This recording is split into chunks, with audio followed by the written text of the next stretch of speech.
တွေ့ရဲ့အခါကျတော့တိသွားတယ်အဲ့ဒီနေရာညနေဆောင်ကြမှာဝင်းလေးရွာမှာရှိရဆိုတာတိသွားတာအဲ့ရ AGTI ကတယောက်ကပြောလိုက်လို့တိသွားတော့ကျွန်တော်ကပြန်အိတ်တယ်မြင့်ငယ်မှာပြန်အိပ်ပြီးတော့နောက်နေ့ကျမှဝင်းလေးရွာကိုသွားတာဆိုတော့အဲ့မှာကျွန်တော်ချစ်သူနဲ့တွေ့တယ်ပြီးတော့ဧည့်သည်လာလို့ရှိရင်သူတို့က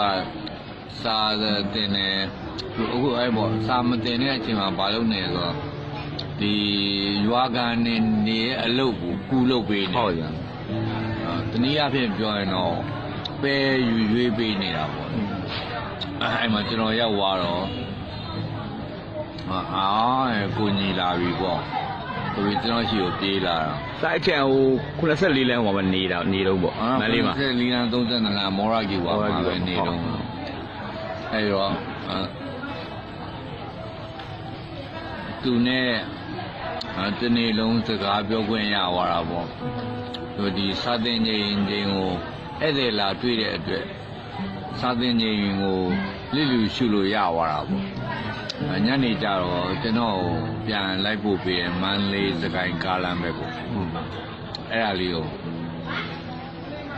အဲ့တော့ကျွန်တော်ဒီ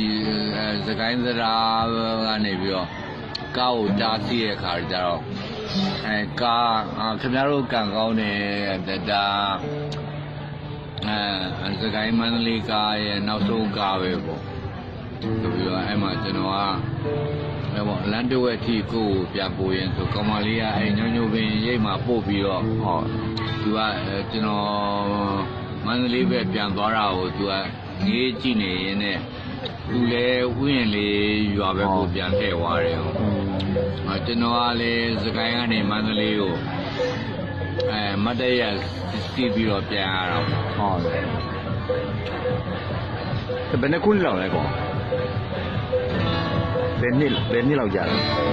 အဲ့တော့GTI က